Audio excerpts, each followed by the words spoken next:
Palavra da Verdade. Devocional de 28 de fevereiro. A visão desfocada do fariseu. Respondeu-lhes Jesus: Os sãos não precisam de médico, e sim os doentes. Não vim chamar justos, e sim pecadores ao arrependimento. Lucas 5:31b e 32. Nosso texto consiste na resposta do Senhor Jesus aos fariseus que questionaram os discípulos pelo fato de seu mestre ter comido com os publicanos e pecadores. Como um homem que se diz santo podia ter comunhão com aquele tipo de gente? Ao contrário do que pensam alguns, os fariseus não eram homens imorais ou dissolutos. Em geral, do ponto de vista da moral e dos bons costumes, tinham uma vida irrepreensível. Seu grande pecado era o orgulho espiritual. Eles acreditavam a si mesmos sua retidão moral e austeridade ritual nos preceitos da lei, ignorando que a bondade de Deus é que conduz ao arrependimento, como ensinou Paulo em Romanos 2:4. Também ignoravam o fato de que não pecamos apenas quando fazemos o mal, mas também quando fazemos o bem com motivações erradas. Assim, os fariseus praticavam a justiça não por amor a Deus ou aos homens, mas para serem reconhecidos e louvados. Jesus advertiu seus discípulos quanto a esta motivação. Ele disse: Guardai-vos de exercer a vossa justiça diante dos homens, com o fim de serdes vistos por eles. Doutra sorte, não tereis galardão junto de vosso Pai Celeste. Em Mateus 6:1. Com o objetivo de serem vistos pelos homens, eles tocavam trombeta diante de si toda vez que praticavam boas obras, como Jesus denuncia em Mateus 6:2. Sua religiosidade, portanto, era de fachada. Sua pureza moral escondia um coração soberbo. Deus certamente quer que pratiquemos boas obras e tenhamos moral ilibada. Ele nos criou para as boas obras, conforme está escrito em Efésios 2:10. E nosso santo proceder é um testemunho de nossa fé diante dos ímpios, conforme 1 de Pedro 2, versos 12 e 15. Contudo, se o que nos motiva à prática do bem é um coração soberbo, nossa justiça não excede em muito a dos fariseus. Vemos na reprimenda de Jesus que a soberba dos fariseus os levava a olhar para si mesmos e não para Deus, perdendo o foco da visão espiritual. Poderíamos dizer que o fariseu, de ontem e de hoje, padece de miopia e de hipermetropia espiritual. A miopia, como é sabido, é uma deficiência visual que dificulta ao que a possui ver de longe. Já a hipermetropia dificulta a visão do que está perto. Por sua hipermetropia espiritual, o fariseu não consegue ver de perto.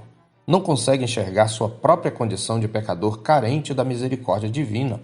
Em seu próprio conceito, ele é são e justo. Os doentes são os outros. Praticando uma religião exterior, o fariseu se esquece de que todos os males vêm do coração, como nos ensinou o Senhor em Marcos 7, 20 a 23. Em outra ocasião, Jesus desmascararia esta atitude jactanciosa.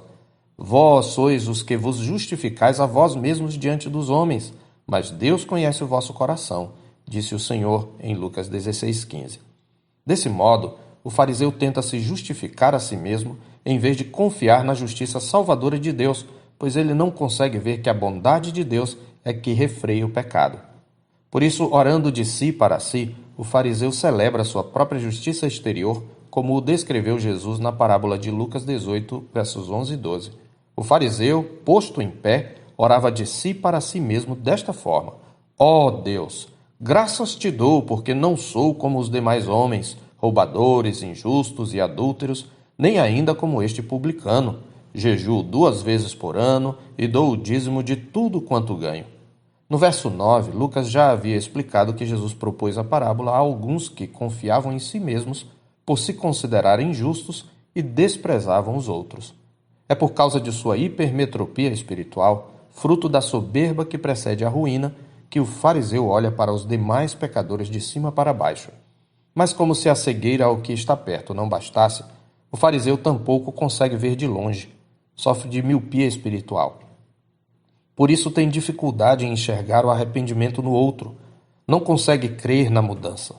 O contexto que provocou a crítica dos fariseus a Jesus mostra que Levi, um publicano, também chamado Mateus, havia dado provas de seu genuíno arrependimento e de sua fé salvadora quando, deixando tudo, o seguiu, conforme Lucas 5:28. Entretanto, o fariseu, olhando apenas o passado do pecador, não consegue ver em seu presente o caráter transformado.